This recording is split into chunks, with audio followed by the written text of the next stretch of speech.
Yes, again welcome all of you my dear friends. सभी का दिल की गहराइयों से बहुत बहुत स्वागत। अच्छे से पढ़ो, मस्त रहो, खुश रहो और सदा स्वस्थ रहो और बिंदास पढ़ते रहो। जी हाँ, देखिएगा। तो यूजीसी नेट का जो क्रैश कोर्स है हमारा, उसकी आज सेकंड क्लास लेकर मैं फिर हाजिर हूँ, उपस्थित हूँ आप सभी लोगों के सामने। एक बार पूरी शिद्दत से अपने मित्रों को, भाई बहनों को जरूर जरूर इस क्लास के बारे में अच्छे से बताएं। खैर, चलिए, तो आज का हमारा नेक्स्ट क्वेश्चन है। क्वेश्चन कंसेप्ट विद एमसीक्यू चल रहा है और उसी सीरीज को हमने कंटिन्यू कर दिया है, बिंदास। चलिए भाई, देखो, अच्छा प्रश्न है और आपको आंसर देना है। पाश्चात्य ज्ञान रूपावलियों को उनकी मुख्य मान्यताओं से मिलाना है, केवल पाश्चात्य, यानी match the western knowledge paradigms with their central assumptions. ठीक है ना? सूची फर्स्ट को सूची सेकंड से मिलाना है अपन को, है ना? पॉजिटिविज्म यानी प्रत्यक्षवाद, पोस्ट पॉजिटिविज्म यानी उत्तर प्रत्यक्षवाद, क्रिटिकल थ्योरी यानी आलोचनात्मक सिद्धांत, सोशल कंस्ट्रक्शन यानी सामाजिक निर्माणवाद। अब इसको मिलाना है अपन को, ठीक है ना? वास्तविकता सत्ता संबंधों से गढ़ी जाती है, क्या ये सही है? जो मैचिंग ऑलरेडी है। वास्तविकता है पर ज्ञान अपूर्ण है, पोस्ट पॉजिटिविज्म में ऐसा होता है। क्रिटिकल थ्योरी में क्या आपको लगता है कि भाई वास्तविकता भाषा संरचना से निर्मित होती है? और सामाजिक निर्माणवाद में वास्तविक मूल्य रहित देखी जाने वाली तथ्य होते हैं। भाई ऐसा प्रश्न होता है, इस प्रश्न में गुंजाइश की मतलब कोई गलती के कोई चांसेस नहीं है। ओके, चलिए, तो आंसर आपको देना है बहुत अच्छे से। बात जब प्रत्यक्षवाद की आती है ना, पॉजिटिविज्म की आती है, तो एक बात तो ये समझ लीजिएगा, जान लीजिएगा कि हकीकत क्या है। पहली बात, यहां पर जो प्रत्यक्षवाद है वो वास्तव में क्या है? पहली बात तो कॉन्सेप्ट ये हो गया, प्रत्यक्ष का मतलब होता है सामने, और सामने का मतलब होता है मूर्त, और मूर्त वही होता है जिसे देखा जा सके, है ना? देखना, तो देखने से संबंधित है, कोई डाउट ही नहीं है। तो यहां पर वास्तविकता, मूल्य रहित देखी जाने वाली तथ्य, जितने भी देखे जाने वाले तथ्य है ना, वो सब इसके अंदर आ जाएंगे, कोई डाउट नहीं है। ठीक है भाई?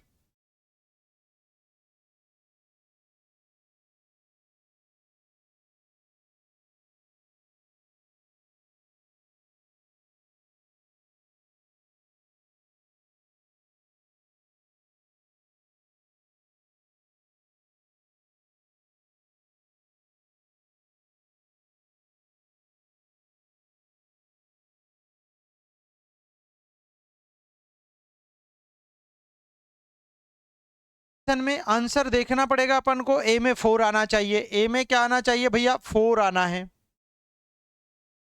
ठीक है, उसके बाद अब दूसरा उत्तर प्रत्यक्षवाद में आती है कि वास्तविकता है पर ज्ञान अपूर्ण है, यानी प्रत्यक्ष तो है लेकिन बाद का है, ज्ञान अपूर्ण है। यार बी में 20 सेकंड यानी पोस्ट पॉजिटिव, ये तो सेंटेंस, ये तो सही है, ये तो कॉम्बिनेशन सही दे रखा है, तो यानी बी में सेकंड होना चाहिए।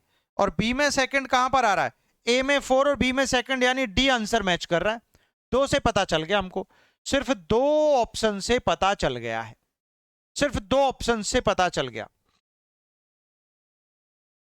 किससे चल गया? सिर्फ दो ऑप्शन से ही पता चल गया। अब देखो, इसकी डिटेल अच्छे से समझ लो, कोई गड़बड़ नहीं होनी चाहिए। थोड़ा सा अब जूम करूंगा तो फिर बाहर निकल जाएगा, तो ये तो बड़ी प्रॉब्लम हो जाएगी। आपको थोड़ा सा एडजस्टमेंट करना है, पिक्चर क्वालिटी बढ़ा लेना। देखो, उत्तर डी सही है, परफेक्ट है। यह संयोजन चारों पैराडिगम्स की बुनियादी मान्यताओं को उनके सबसे विशिष्ट कथन से जोड़ता है ना? पॉजिटिविज्म ए में 4 में वैल्यू फ्री ऑब्जर्वेबल फैक्ट्स है का सत्य मानता है।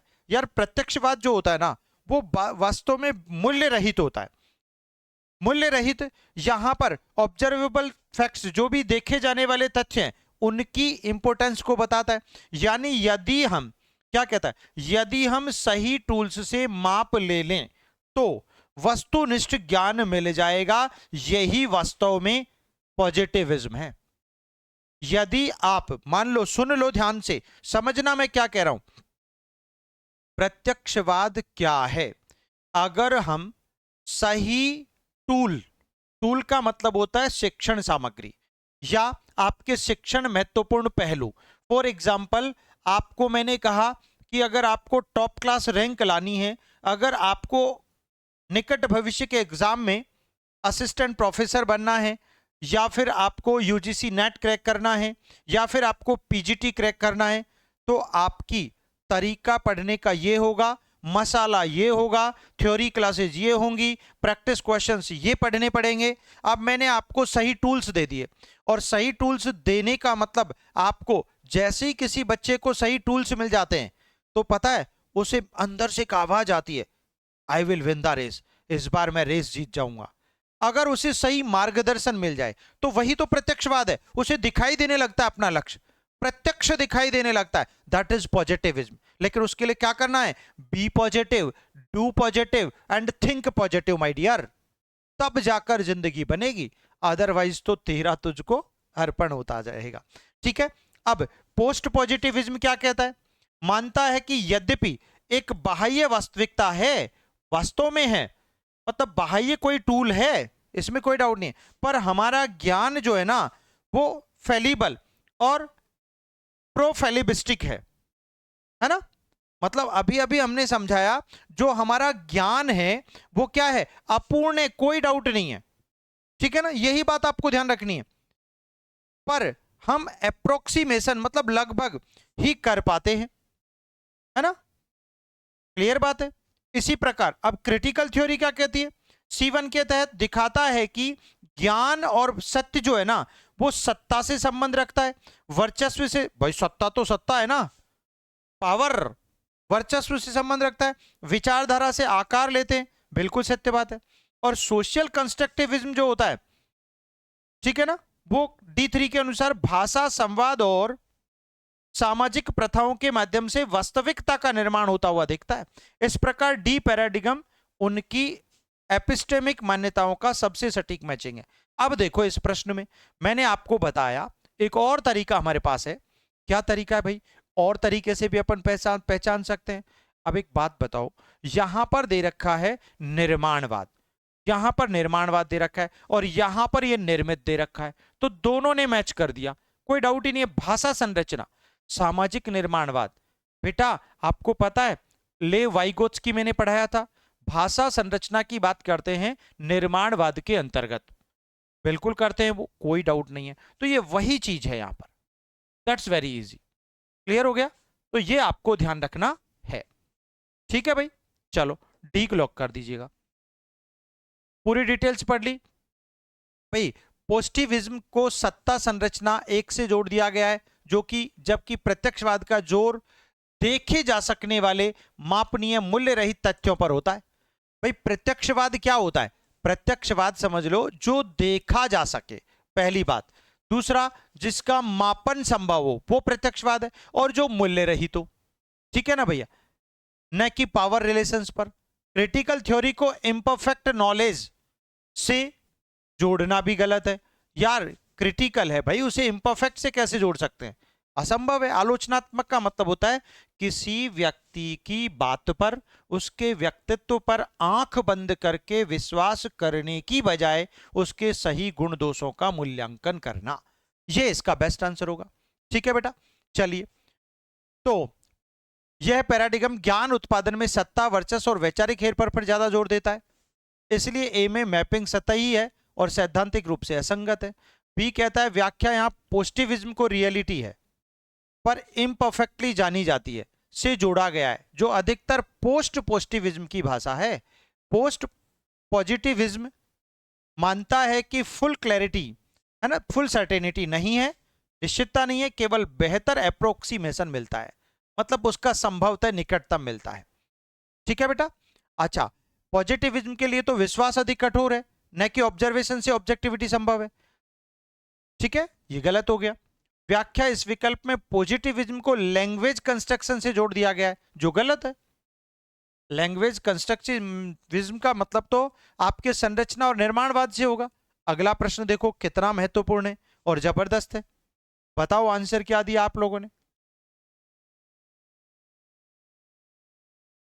आसान भी है, ऐसे कि ऐसे छपेगा पेपर, बस ध्यान से उस कंसेप्ट को सीख के जाना है बेटा।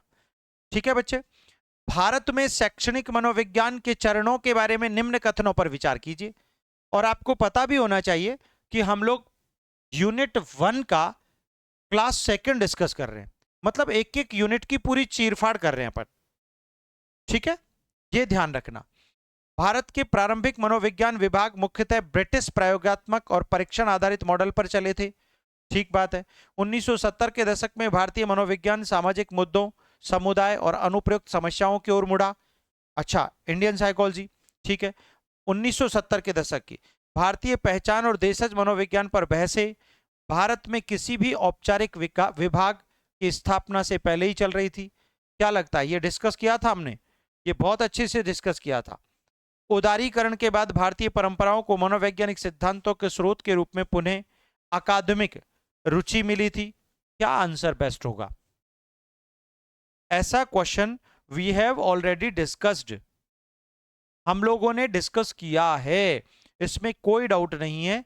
और देखो भाई, यहां पर ए आपकी बात 100% सही है, बी भी आपकी बात 100% सही है, लेकिन यहां पर भारतीय पहचान और देशज मनोविज्ञान पर बहसें भारत में किसी भी औपचारिक विभाग की स्थापना से पहले ही चल रही थी? नहीं चल रही थी, है ना। मनोविज्ञान पर बहस कहां चल रही थी स्वतंत्रता से पहले?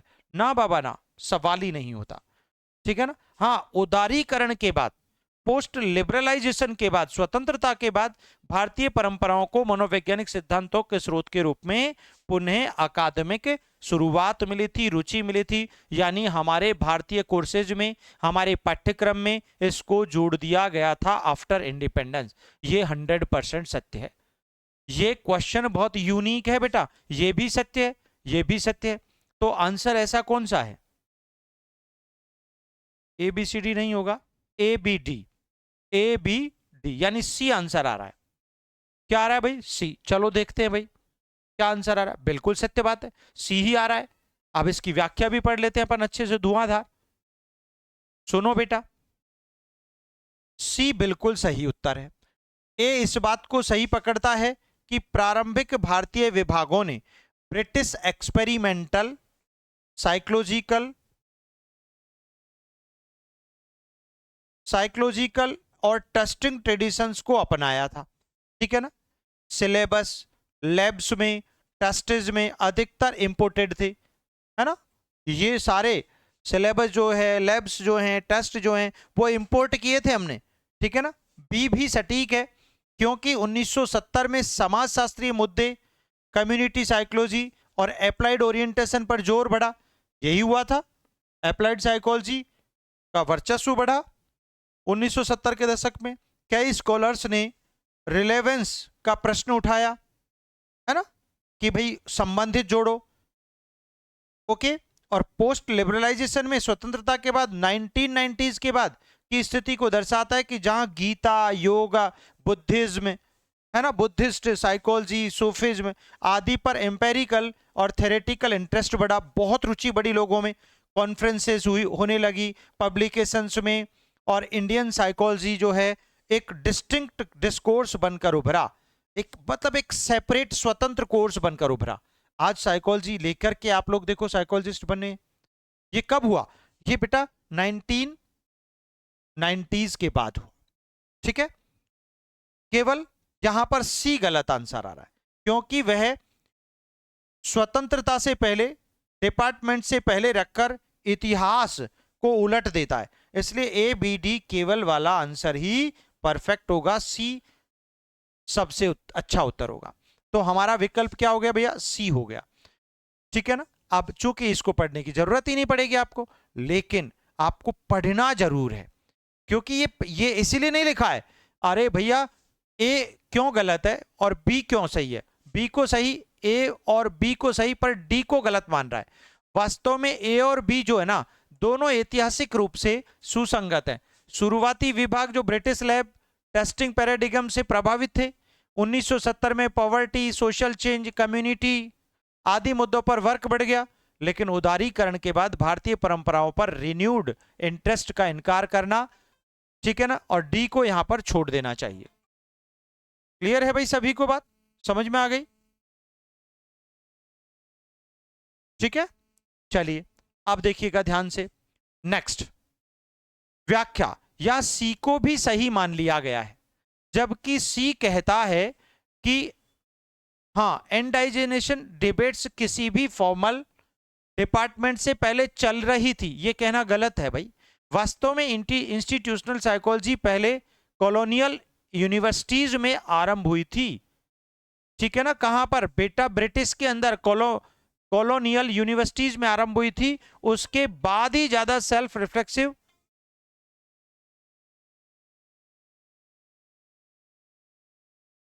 ठीक है भाई, बहुत प्यारा प्रश्न है, अच्छा क्वेश्चन है। क्लियर? हाँ, इसीलिए हमारा आंसर यहां पर सी निकल के आता है। क्लियर? चलिए डी विकल्प में पढ़ दें तो ये सी सहित सभी कथनों को सही मानता है, जबकि सी के भीतर स्पष्ट क्रोनोलॉजिकल एरर है ना।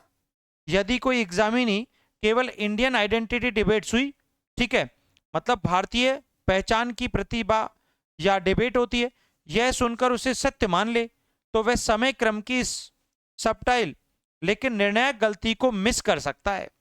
इसलिए यूजीसी नेट स्तर पर ऐसी सूक्ष्म ऐतिहासिक असंगतियों को पहचानना जरूरी है, इसलिए डी अस्वीकार्य होगा।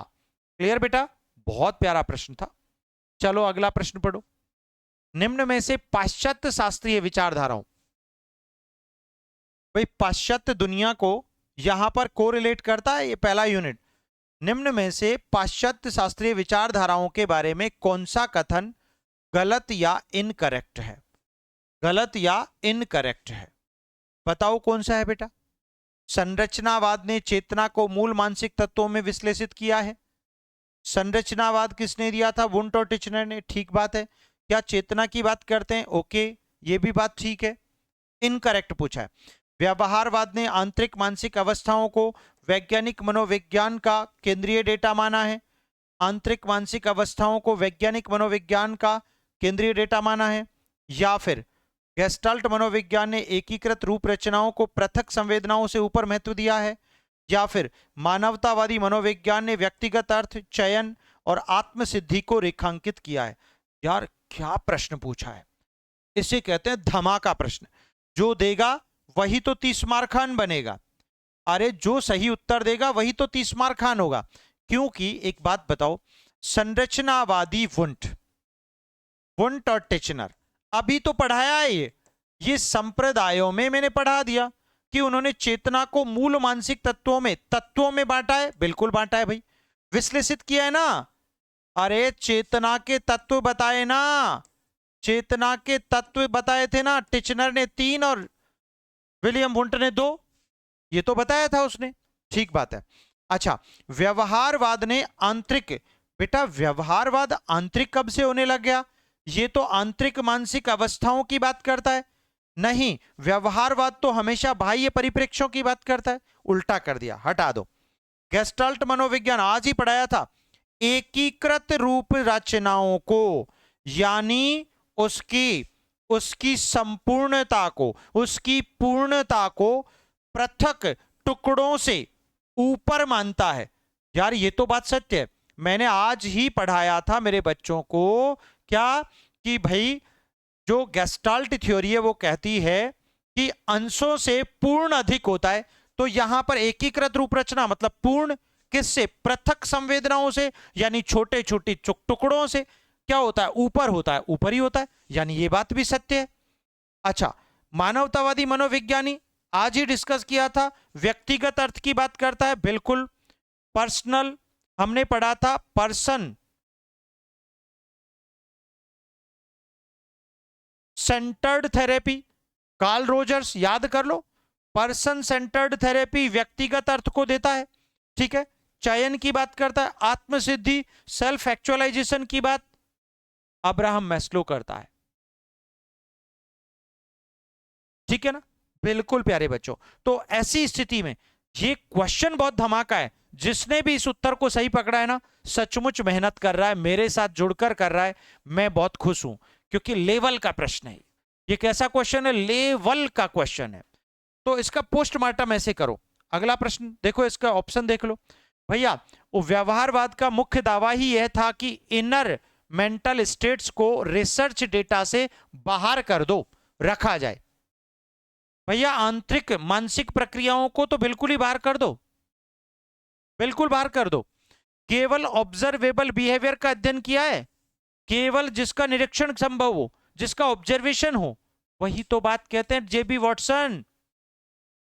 वॉटसन और स्किनर जैसे बिहेवियरिस्ट ने थॉट्स फीलिंग्स को या तो प्राइवेट बिहेवियर कहा था या तो निजी व्यवहार कहा था, थॉट्स और फीलिंग्स को, या अवैज्ञानिक अवधारणाएं मानकर मार्जिनल कर दिया, उसको किनारे से हटा दिया। ठीक है ना?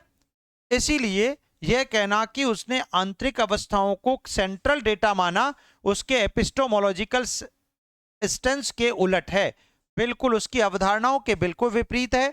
यही कथन अन्य विकल्पों की तुलना में स्पष्ट रूप से इनकरेक्ट है। इसलिए सही उत्तर बी है, क्योंकि यह स्कूल की मूल परिभाषा के विपरीत बात कह रहा है। अब ये देखो, संरचनावाद किसने दिया? वुंट टिचनर ने, है ना? ट्रेडिशनल थ्योरी, इनका मेथोडोलॉजिकल लक्ष्य चेतना की रचना करना था। चेतना की रचना करना था ना किसका भैया? वुंट और टिचनर का। को उसके बेसिक कंपोनेंट्स, सेंसेशन, संवेदना, इमेजेज, प्रतिमा, फीलिंग्स, भाव या अनुराग में विभाजित कर समझाना था, तो टुकड़े कर दिए।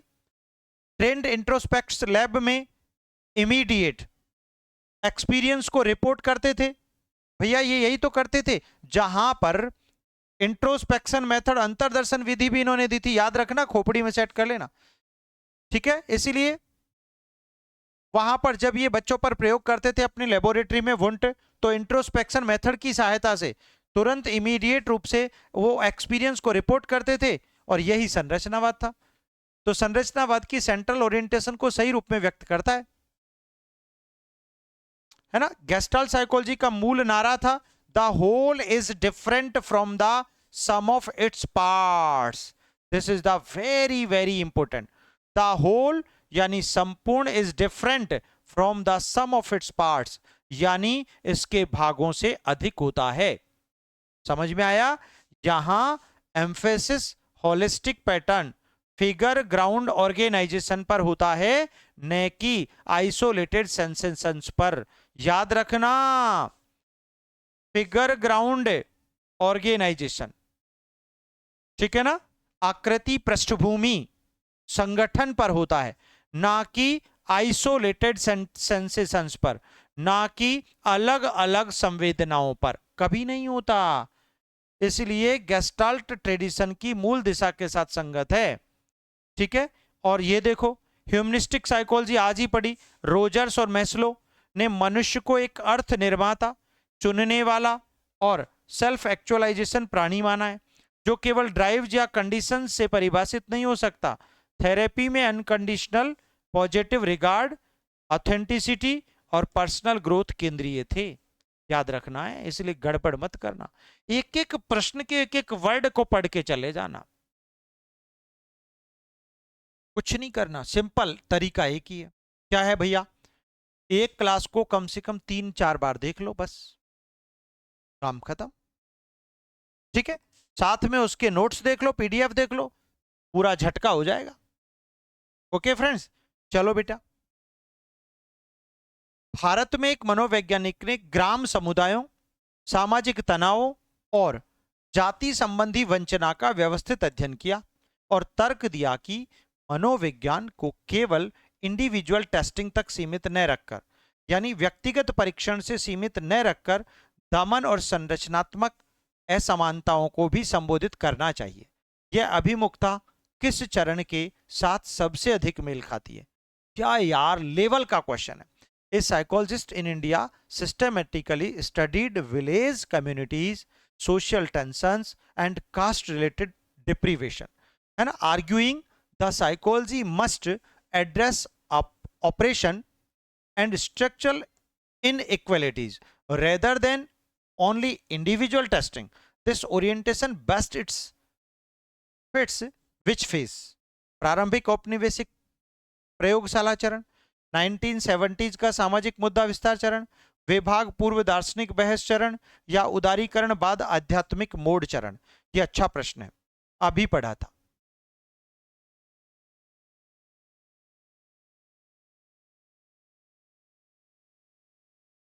ठीक है, चलिए बता दीजिएगा what about the right answer.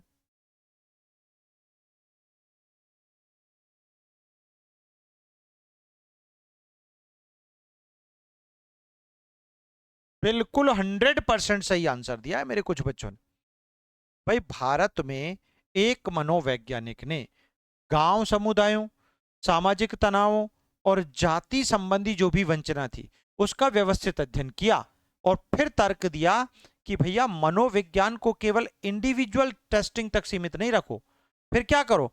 अरे भैया सामाजिक मुद्दे सारे 1970s का सामाजिक मुद्दा विस्तार चरण विस्तार करो भैया, है ना? सिर्फ एक व्यक्तिगत कंसेप्ट पर लेकर मत चलो कि प्रारंभिक औपनिवेशिक प्रयोगशाला चरण, नहीं नहीं, केवल एक मुद्दे को, विभाग पूर्व दार्शनिक उदारीकरण बाद आध्यात्मिक, ना ना ना ना ना, सिर्फ एक कंसेप्ट को नहीं बल्कि सभी सामाजिक मुद्दों को विस्तार पूर्वक साइकोलॉजी को अध्ययन करना चाहिए, ये थ्योरी यही कहती है। इसलिए आपका आंसर देखो भाई, है ना आसान?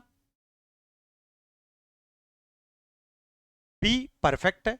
1970s में भारत के कई मनोवैज्ञानिकों ने पॉवर्टी, गरीबी, जाति, डिस्क्रिमिनेशन, है ना, कास्ट डिस्क्रिमिनेशन, विभिन्नता, कम्युनिटी, समुदायों, कॉन्फ्लिक्ट, संघर्षों, माइग्रेशन, पलायन, अनएम्प्लॉयमेंट, बेरोजगारी जैसे मुद्दों पर काम शुरू किया मनोविज्ञानियों ने।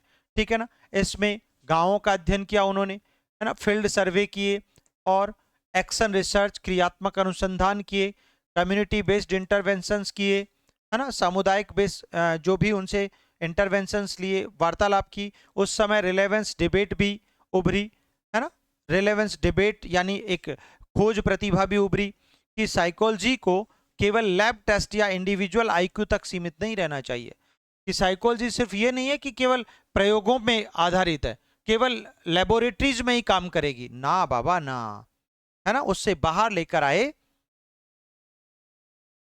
बल्कि संरचनात्मक विषमता और ऑपरेशंस को समझना चाहिए। बिल्कुल साइकोलॉजी को समझना चाहिए कि समाज में क्या कुरीतियां हैं, गांवों में क्या कुरीतियां हैं, उनको दूर करे और निश्चित रूप से लोगों को अवेयर करे, ये उसको समझना चाहिए।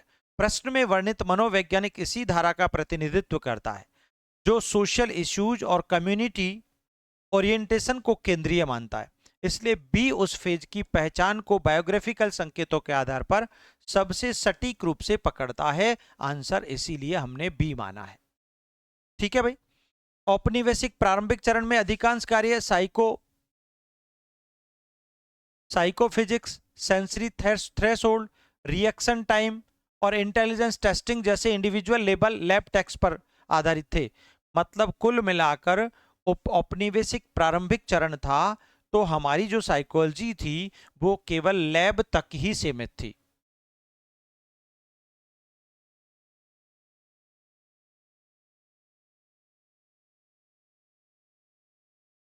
समझ में आई बात?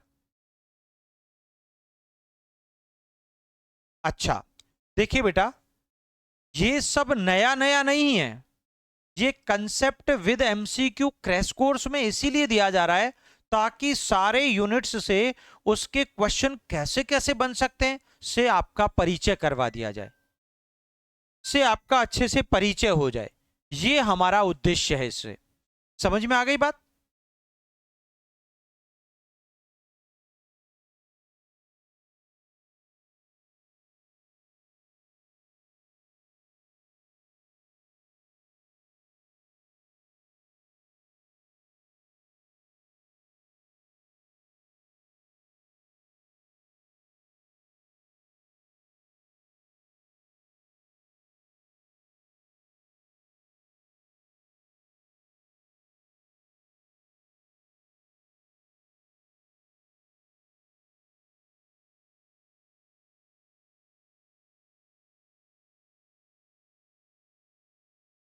को ध्यान में रखते हुए बेटा हम लोग क्वेश्चन कैसे पूछा जा सकता है, उसकी थीम क्या हो सकती है, हमारे पहले यूनिट का टॉपिक क्या है, हमारे पहले यूनिट के टॉपिक में क्या क्या चीजें हम लोग डिस्कस करेंगे, इसीलिए उस क्रैश कोर्स में हम लोग यहां सब कुछ पढ़ाने वाले हैं। ठीक है ना, बिल्कुल 100%। तो एक एक यूनिट से आपका परिचय हो जाएगा, एक एक टाइप के क्वेश्चन से परिचय हो जाएगा, एक एक टॉपिक और चैप्टर से परिचय हो जाएगा। इसलिए क्रैश कोर्स का अपने आप में बहुत बड़ा इंपॉर्टेंस है। समझ में आई बात? इसीलिए मजेदार चीज है ये। ठीक है ना? नहीं, नेट के बच्चों को, मेरे यूजीसी नेट के जितने भी बच्चे एडमिशन लिए हैं बैच में, वो इस क्रैश कोर्स के बाद, मतलब इस वाली एग्जाम के बाद, ये जो अभी एग्जाम होनी है 1 महीने बाद, इस वाली एग्जाम के बाद आप नेक्स्ट एग्जाम तक, अगले 6 महीने तक लगातार इस बैच में लाइव थ्योरी एक एक टॉपिक यूनिट वाइज पढ़ोगे, बिंदास, जीरो से। ठीक है ना, ये प्रॉमिस है। उसके लिए मेरे किसी भी बच्चे का कोई अलग से पैसा नहीं है, कोई अलग से पैसा नहीं है, बिंदास। ठीक है,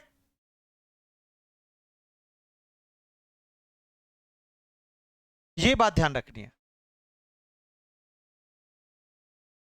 तो इसमें पूरा एक एक यूनिट का पोस्टमार्टम करना है मुझे इस वाले क्रैश कोर्स में, इसलिए बिंदास पढ़ो यार, इस बैच का कुछ अलग ही मजा है, अलग ही मीनिंग है भाई। यहां पर ये जो कंसेप्ट पढ़ के चले गए ना आप, फिर देखो पूरा टॉपिक खत्म, पूरा यूनिट खत्म, पता ही नहीं चलेगा आपको।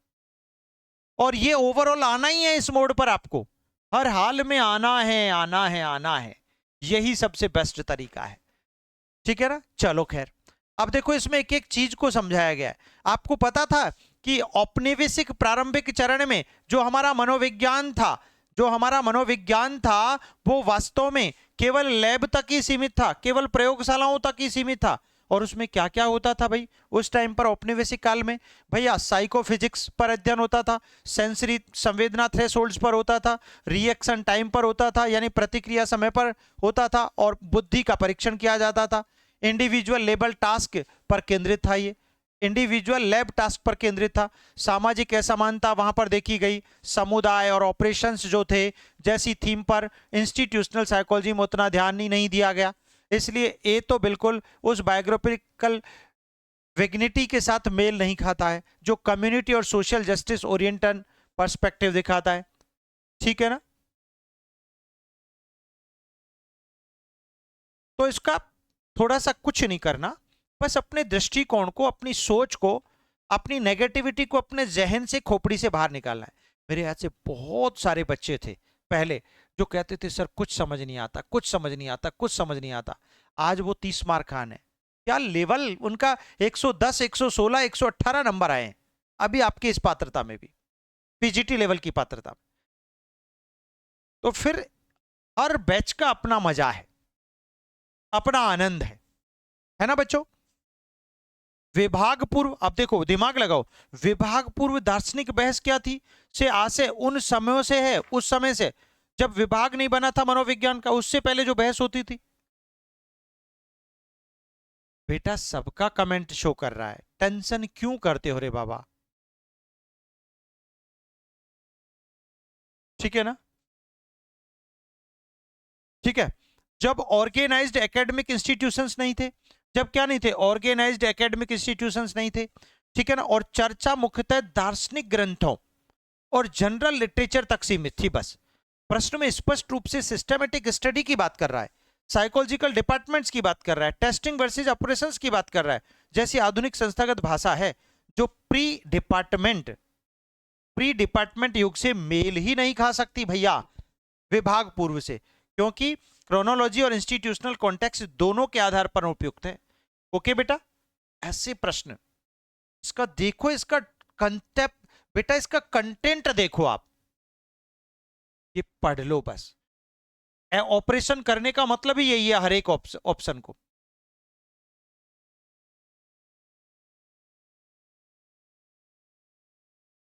क्लियर बात है? 1 मिनट बेटा, आया। देखो उदारीकरण के बाद का क्या है?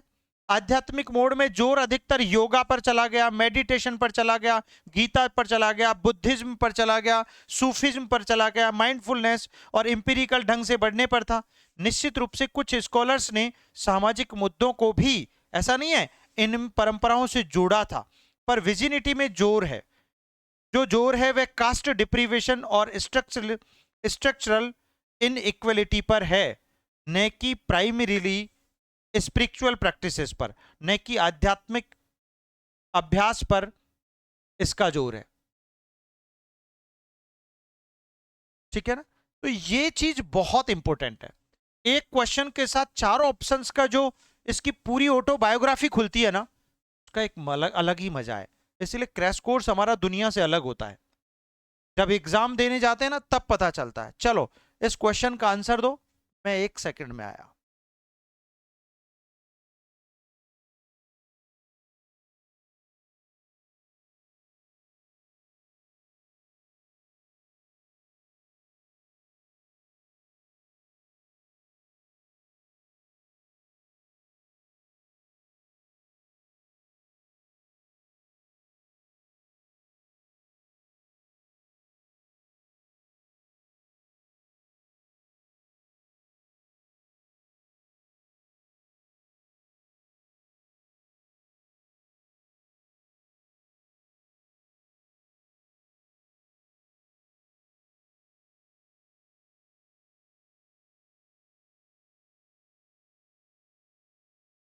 हाँ भाई 200 बताओ।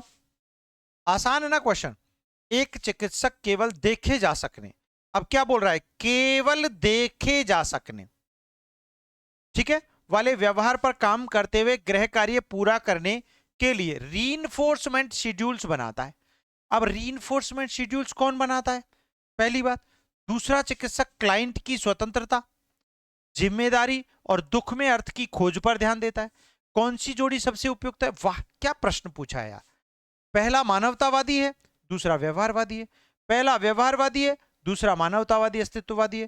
पहला मनोविश्लेषणात्मक है, दूसरा संरचनावादी है। पहला संज्ञानात्मक है, दूसरा गेस्टाल्ट फील्ड है।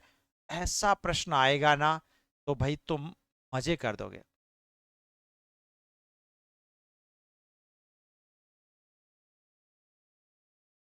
ठीक है भाई, चलो बताओ, फटाफट दे दो आंसर।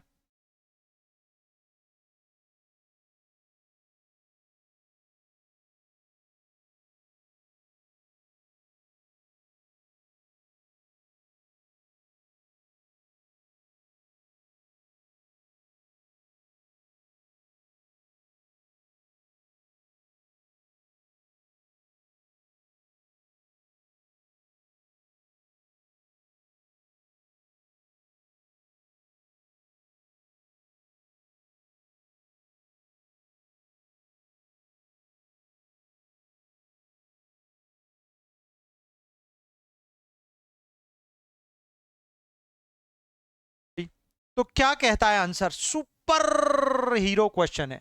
ओ हो, हम तो डूबेंगे, लेकिन डूबेंगे कहां से?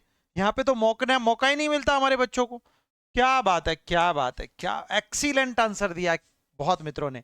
पहली बात तो खोपड़ी में देखना, ये देखना, देखने को दिमाग लगाओ। अरे देखना बोले तो प्रेक्षण, बोले तो निरीक्षण, ये तो व्यवहारवाद में चलता है। पहली बात तो यही हो गई। और वैसे भी दूसरा तरीका ढूंढने का, रीइंफोर्समेंट की बात तो हमारे स्किनर चाचा करते हैं ना, वो व्यवहारवादी हैं। तो पहला व्यवहारवादी हो गया और दूसरा मानवतावादी तो है। दूसरा चिकित्सक क्लाइंट की स्वतंत्रता की बात करता है ना? बिल्कुल। जिम्मेदारी की और दुख में अर्थ की खोज, यानी जब दुख हो तो उसमें अर्थ की खोज पर ध्यान देता है। मानवतावाद किसकी बात करता है? मानवतावादी, अस्तित्ववादी। अरे भाई आज ही तो पढ़ाया था यार, कितना सरल प्रश्न पूछा है। आंसर बी होगा, इसका विकल्प खोजो और पूरा पोस्टमार्टम कर डालो, कर डालो, कर डालो, कर डालो। देखो बेटा, ये रहा आपका सही उत्तर। पहला थेरेपिस्ट केवल, है ना, पहला चिकित्सावादी पे केवल ऑब्जर्वेबल बिहेवियर यानी प्रेक्षण व्यवहार को टारगेट करता है। रीइंफोर्समेंट शेड्यूल्स और कंटीजेंसी के माध्यम से गृह कार्यों को पूरा करवाता है। बात सत्य है यार, ठीक है ना। चलो, यह स्किनर बिहेवियरिज्म है, स्किनर का, और अप्लाइड बिहेवियर एनालिसिस का क्लासिकल उदाहरण है ना। अप्लाइड बिहेवियर का क्लासिकल उदाहरण मतलब पावलोव का भी ठोक दिया इसमें, जहां सब्जेक्टिव एक्सपीरियंस को आउटकम तक सीमित कर दिया जाता है। बात सत्य है, आपका जो भी वस्तुनिष्ठ जो भी ऑब्जर्वेशन है उसको एक जगह तक सीमित कर दिया जाता है,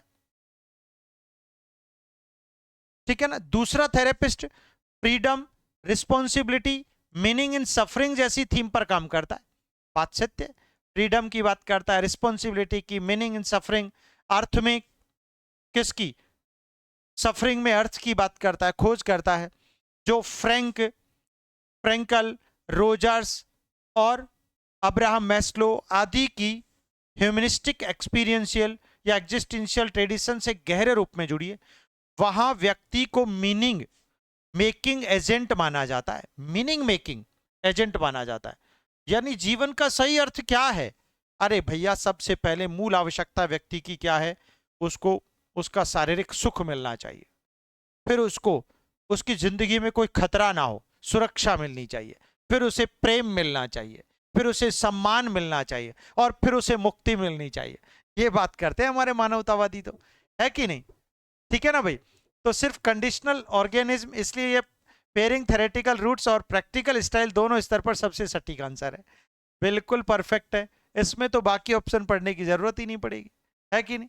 क्लियर है, चलो भाई आगे पढ़ो। ये कुछ इंग्लिश टर्म्स जो है ना, ये वही इंग्लिश टर्म्स यूज किए हैं मैंने जो ज्यादातर एग्जाम्स में इन्हीं को रिपीट करता है यूजीसी नेट में, इसलिए इनसे घबराना नहीं है, इनके साथ आदी होना है।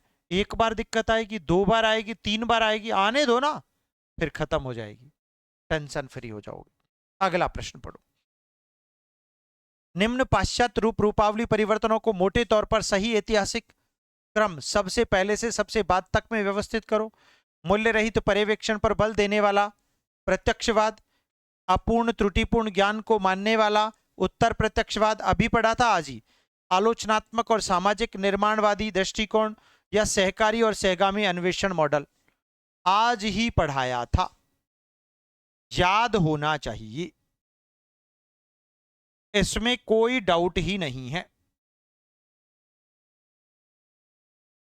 बताओ, फटाफट बता दो, सबसे पहले और सबसे बाद। अभी अभी तो पढ़ा था हम लोगों ने, पहले पॉजिटिविज्म आएगा, फिर पोस्ट पॉजिटिविज्म आएगा, फिर क्रिटिकल एंड सोशल का आएगा, और फिर कोऑपरेटिव एंड पार्टिसिपेटरी आएगा। भैया 1, 2, 3 और 4, पहला, दूसरा, तीसरा और चौथा, ऐसे ही होगा क्रम, ABCD ABCD। बिल्कुल इजी क्वेश्चन है ये तो, आज हमने समझ लिया था, क्रम वहां पर भी यही था। चलो देखो भाई, सबसे पहले क्लासिकल पॉजिटिविज्म ने विज्ञान को वैल्यू फ्री किया, ऑब्जेक्टिव बनाया, ऑब्जर्वेशनल पर आधारित माना, बाद में इसकी सीमाएं दिखाने लगी, जिससे पोस्ट पॉजिटिविज्म भी उभरा, जो मानता है कि वास्तविकता तो है पर हमारा ज्ञान अपूर्ण है, इस थ्योरी की को लीड करता है। इसके बाद क्रिटिकल थ्योरी आई, उसने क्या माना, और सोशल कंस्ट्रक्टिविज्म आया, उन्होंने दिखाया कि ज्ञान, सत्ता और आइडियोलॉजी जो है ना, आदर्श, वो सामाजिक भाषिक निर्माणों से निर्मित होता है, उसने यही बताया था, निर्माण की बात की थी। फिर नवीनतम धारा कोऑपरेटिव इंक्वायरी आई, पार्टिसिपेटरी मॉडल की है, जहां शोधकर्ता और सहभागी जो होते हैं ना, दोनों की दोनों मिलकर मीनिंग गढ़ते हैं, बनाते हैं, है ना। इस प्रकार ABCD क्रम पैराडिग्मेटिक डेवलपमेंट की दिशा को यथार्थ रूप से दर्शाता है। ब्रिलियंट आंसर हो गया, सरल क्वेश्चन है, ठीक है भाई। चलो, क्योंकि क्रम पूछा है तो बाकी विकल्प को पढ़ने की आवश्यकता ही नहीं पड़ेगी। एक कर दिया आपने आंसर, चलो भैया आगे पढ़ो। एक सारणी में विभिन्न दशकों में भारतीय मनोविज्ञान के उन शोध लेखों का प्रतिशत दिया गया जो स्पष्ट रूप से भारतीय दार्शनिक स्रोतों का प्रयोग करते हैं। ये रहा आपका 1970s 5%, 1980s 8%, 1990s 12%, 2000 20%, बताओ किस दो क्रमागत दशकों के बीच प्रतिशत में सबसे अधिक वृद्धि देखी जाती है?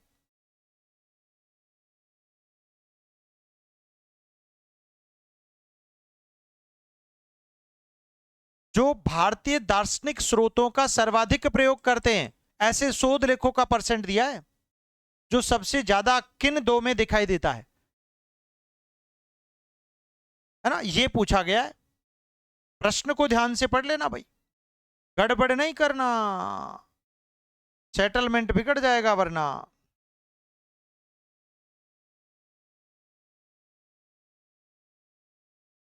वाओ, ब्रिलियंट है।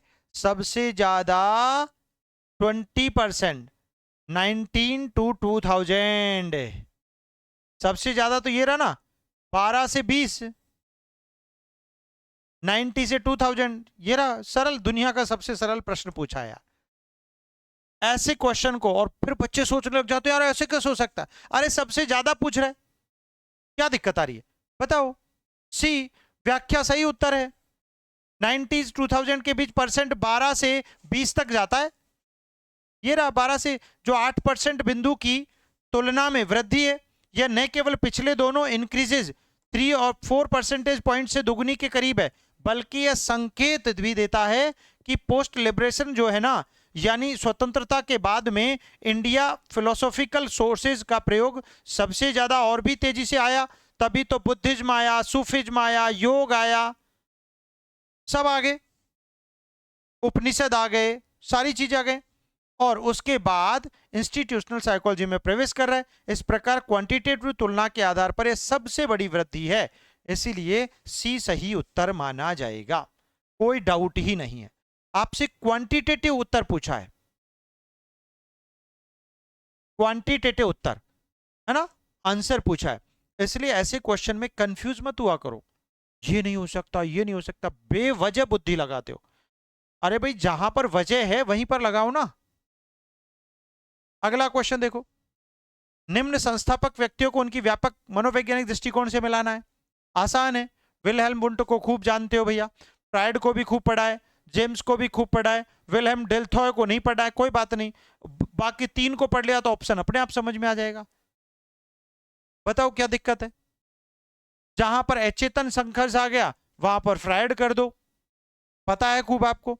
चेतना और व्यवहार का क्रियात्मक और व्यवहारिक अध्ययन आ गया, वहां पर क्या करोगे बताओ?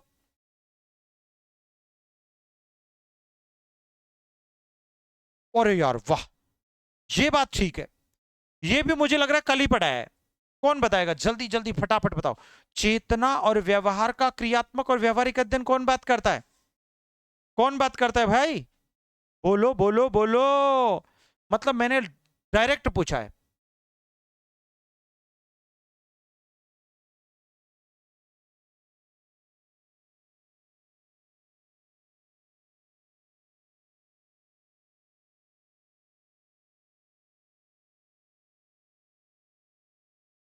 विलियम जेम्स करते हैं ना। अरे भैया, क्रिया, व्यवहार और चेतना का व्यवहारिक अध्ययन जेम्स करते हैं, विलियम जेम्स करते हैं, यू नो।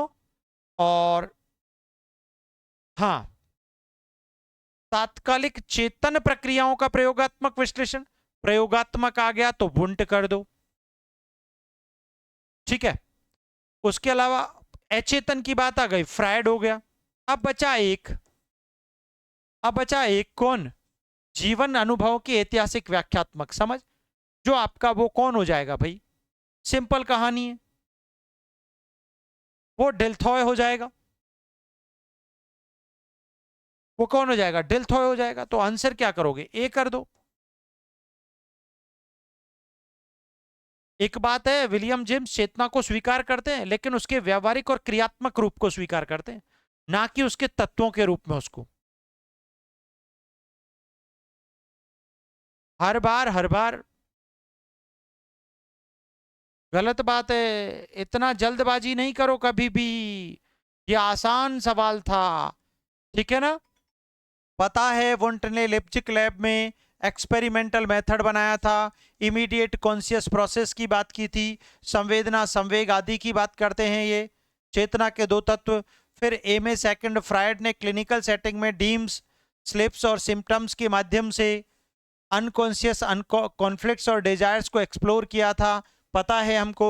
विलियम जेम्स ने कॉन्शियसनेस, चेतना को स्ट्रीम मानते हुए एक स्ट्रीम माना और फंक्शनलिज्म और प्रैग्मेटिज्म, है ना, प्रयोगात्मकता की ओर साइकोलॉजी को मोड़ा। और डिल्थॉय ने ह्यूमन साइंसेज को, मानव विज्ञान को हिस्टोरिकल, ऐतिहासिक, है ना, हेर्मेनोटिक अंडरस्टैंडिंग, जीवन अनुभव के अर्थ व्याख्या पर आधारित करना चाहा। ठीक है, D1 ये चारों मैपिंग न केवल टेक्स्ट बुक से बल्कि इन व्यक्तियों के मूल कंसर्न से भी सीधे मेल खाती हैं, है ना बेटा। तो ये आसान सवाल था, इसमें कहीं कोई दिक्कत नहीं है किसी भी विद्यार्थी को, किसी भी बालक को। क्लियर, आसान सा क्वेश्चन था भाई। यहां पर वुंट को साइको एनालिटिक क्लिनिकल एक्सप्लोरेशन से जोड़ दिया गया है, जो गलत है, जबकि ये तो फ्रायड का एक्सपेरिमेंटल है, तो ये उल्टा पुल्टा है क्रम। तो ये पूरा का पूरा क्रम हमने समझ लिया है। ठीक है, इनको पढ़ने की आवश्यकता नहीं पड़ेगी। आंसर ए लॉक कर दो। नेक्स्ट क्वेश्चन देखो बेटा, जबरदस्त। निम्न में से कौन सा कथन पाश्चात्य प्रयोगात्मक विश्लेषणात्मक सेल्फ और भारतीय अनुभवात्मक आध्यात्मिक सेल्फ के बीच सबसे अच्छी तुलना प्रस्तुत करता है ना। पाश्चात्य प्रयोगात्मक विश्लेषणात्मक सेल्फ और भारतीय अनुभवात्मक आध्यात्मिक सेल्फ के बीच तुलना करता है। पाश्चात्य सेल्फ पूरी तरह नैतिक है, भारतीय सेल्फ पूरी तरह जैविक है। पाश्चात्य सेल्फ मुख्यतः मापन की वस्तु है, जबकि भारतीय सेल्फ मुख्यतः आंतरिक अनुभूति का विषय है। दोनों परंपराएं सेल्फ को केवल मस्तिष्कीय गतिविधि मानती है। पाश्चात्य परंपरा सेल्फ को नजरअंदाज करती है, भारतीय परंपरा शरीर को नजरअंदाज करती है। क्या प्रश्न पूछा है, अच्छा प्रश्न है। ऐसे क्वेश्चन स्कोरिंग होते हैं और खूब आते हैं यूजीसी नेट में, दबा के आते हैं, दबा के आते हैं यूजीसी नेट में। बताओ, अरे भाई पाश्चात्य सेल्फ मुख्यतः मापन की वस्तु है, जबकि भारतीय सेल्फ मुख्यतः आंतरिक अनुभूति का विषय है। आंतरिक अनुभूति, सेल्फ, अपने आप को फील करना, वही वही वही भी आंसर होगा, क्योंकि ये तो उल्टा ही कर दिया, ऐसा तो होगा ही नहीं। ये भी उल्टा कर दिया, ये भी उल्टा कर दिया। चलो भाई पढ़ो, व्याख्या भी सही है। वेस्टर्न एक्सपेरिमेंटल एनालिटिक ट्रेडिशन में सेल्फ को क्वेश्चनएयर, प्रश्नावली विधि द्वारा मापना, स्केल्स द्वारा मापना, रिएक्शन टाइम, प्रतिक्रिया समय द्वारा मापा जाता है। पाश्चात्य में ट्रेट्स, स्कोर्स, गुणों के आधार पर माध्यम से ऑपरेशनल डेफिनेशंस दी जाती हैं। ठीक है ना, यानी वह मेजरेबल ऑब्जेक्ट बन जाता है सेल्फ। ठीक है ना, बहुत सारे लोगों ने दिया।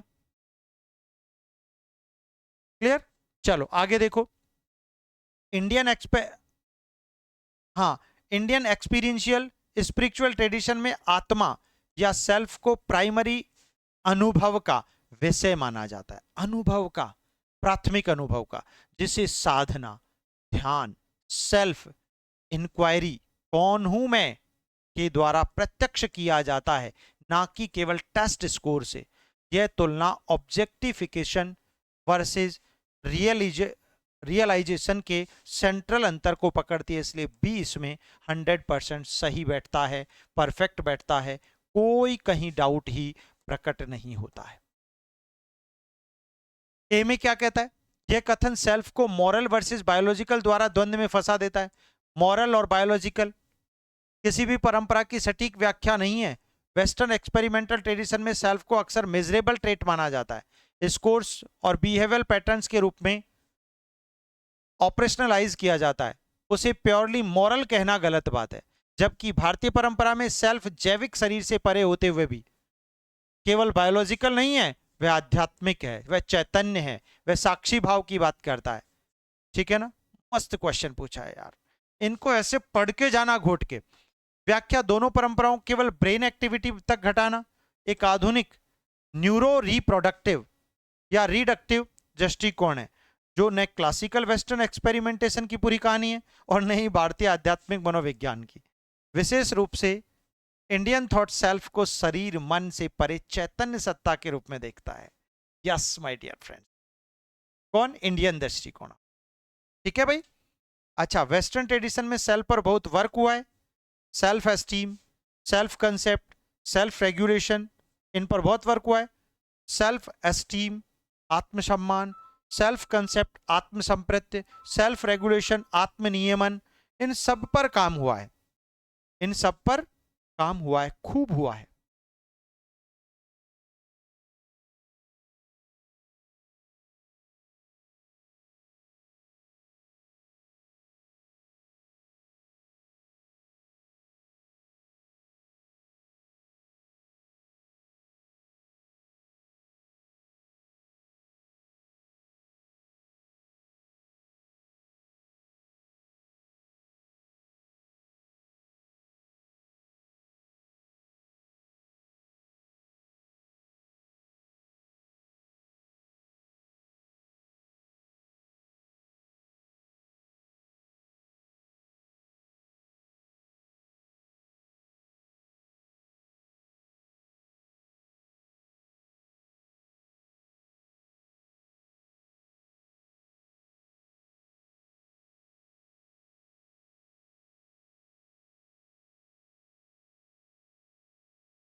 अगला क्वेश्चन पढ़ते हैं। अच्छा प्रश्न पूछा है, क्या मस्त प्रश्न पूछा है भाई। ज्ञान रूपावलियों के बारे में निम्न कथनों पर विचार करो। अभी अभी पढ़ा था। यह तय करती है कि मनोविज्ञान किन प्रकार की इकाइयों को वास्तविक माने, जैसे केवल व्यवहार या साथ में चेतना भी। इस बात से संबद्ध है कि मनोवैज्ञानिक वास्तविकता को जानने के लिए आत्मनिरीक्षण, प्रयोग या ध्यान जैसी विधियां कितनी वैध मानी जाती हैं। एपिस्टोमोलॉजी, ठीक है ना। उसके बाद मेथोडोलॉजी पूर्णतः, हाँ ये पढ़ा दिया था, ओंटोलॉजी और एपिस्टोमोलॉजी से स्वतंत्र होती है, ठीक बात है। भारतीय मनोविज्ञान में अनुभवात्मक आध्यात्मिक साधनाएं प्राय चेतना संबंधी विशिष्ट ओंटोलॉजी के पद्धतिगत विस्तार के रूप में काम करती हैं। ये सब आपको ऑलरेडी पढ़ा दिया है। मेथोडोलॉजी, ओंटोलॉजी, ठीक है ना, एपिस्टोमोलॉजी।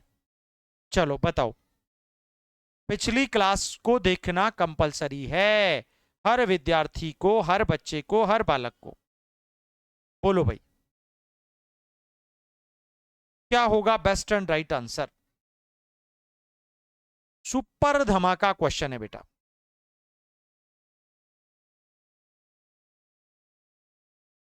ए बी डी, ठीक है ना। क्योंकि मेथोडोलॉजी पूर्णतः पूर्णतः ओंटोलॉजी और एपिस्टोमोलॉजी से स्वतंत्र होती है, यह कहना बिल्कुल गलत है। से संबद्ध होती है, ना कि अलग होती है, ठीक है ना। तो बी आंसर परफेक्ट हो जाएगा। देखो भाई, पूरा खोल के समझाया हुआ है।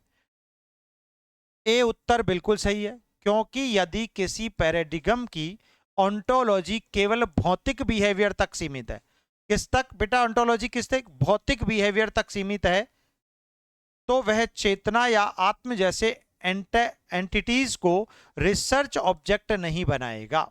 बिल्कुल नहीं बनाएगा, उसकी खोज की वस्तु नहीं बनाएगा, ठीक है ना, जरूरत ही नहीं पड़ेगी, ठीक है। बी एक्यूरेट है, क्योंकि इंट्रोस्पेक्शन, एक्सपेरिमेंट, मेडिटेशन, डायलॉग आदि की वैधता का प्रश्न एपिस्टोमोलॉजी उठाता है। सत्य बात है। किसकी बात करता है बेटा, मेडिटेशन की बात करता है, डायलॉग्स की बात करता है, कथनों की बात करता है, एक्सपेरिमेंट की बात करता है, और इंट्रोस्पेक्शन की बात करता है, अंतर्दर्शन की। कौन करता है, एपिस्टोमोलॉजी। डी विशेष रूप से इंडियन साइकोलॉजी के संदर्भ में दिखाता है कि यदि ओंटोलॉजी चेतना को मूल वास्तविकता मान ले, तो ध्यान, जप, सेल्फ इंक्वायरी, आत्मखोज जैसी साधनाएं उसी ओंटोलॉजी का मेथोडोलॉजिकल विस्तार बन जाएंगी। वे अवधारणा की जांच की इनर प्रयोगशालाएं हैं, ठीक है ना। कौन सी है, इनर है। तो सी गलत होने के बावजूद ए बी डी तीनों सही हैं, अतः केवल वही विकल्प बेस्ट माना जाएगा। क्लियर है सभी दोस्तों को, मित्रों को। बहुत प्यारा क्वेश्चन है ये, है ना। इसको अच्छे से आपको पढ़ना चाहिए। क्लियर है? देखो ए व्याख्या क्या कहती है, दोनों सही है। दोनों सही की स्थिति में गलत क्या हो जाता है? ऑन्टोलॉजी ये निर्धारित करती है कि हम बिहेवियर, माइंड, आत्मा और सामाजिक रखना, रचना आदि में से किसे वास्तविक मानते हैं, जबकि एपिस्टोमोलॉजी यह तय करती है कि इन वास्तविकताओं तक पहुंचने के लिए कौन सी ज्ञान विधि स्वीकार्य होगी। लेकिन यह विकल्प डी को छोड़ देता है, जो इंडियन साइकोलॉजी में ऑन्टोलॉजी और मेथड के गहरे संबंध को ठीक से पकड़ता है, इसलिए ये गलत हो गया। व्याख्या सी क्या कहता है? सी सही मान लिया गया है, जबकि सी का दावा है कि मेथोडोलॉजी ऑन्टोलॉजी और एपिस्टोमोलॉजी से पूरी तरह स्वतंत्र है। वस्तुतः जो मान्यताएं हम क्या हैं और कैसे जाने के बारे में रखते हैं, वही तय करती है कि हम किस तरह का डिजाइन चुनेंगे। क्वालिटेटिव, क्वांटिटेटिव, एक्सपेरिमेंटल या कंटेम्पलेटिव आदि। इसीलिए सी पैराडिगम थ्योरी के मूल ढांचे के विपरीत होगा। ठीक है ना? डी क्या कहता है? चारों कथनों को सही मानता है, जिसमें सी की गंभीर वैचारिक गलती भी छिप जाती है, इसलिए गलत हो जाएगा। यदि कोई छात्र केवल एबीडी की सटीकता पर ध्यान देकर डी चुन ले, तो वह यह ओवरलुक कर देगा कि सी पैराडिगम इंटीग्रेशन के थ्योरी लॉजिक को तोड़ रहा है। यूजीसी नेट जेआरएफ पर स्तर पर ऐसे सबटाइलॉजिकल मिसमैच की पहचान जरूरी होती है बेटा, वरना बहुत बड़ी गलती हो जाएगी। कोई बात नहीं, गलत हो गया है तो धीरे धीरे लगातार जब पढ़ते जाएंगे तो एक अच्छी प्रैक्टिस आपकी बनेगी और मजा आ जाएगा। ठीक है मित्रों, तो आज की क्लास को हम लोग यहीं पर पूर्ण विराम देते हैं। धन्यवाद। मस्त रहो, खुश रहो, स्वस्थ रहो, निरंतर प्रगति के पथ पर आगे ही आगे बढ़ते रहो।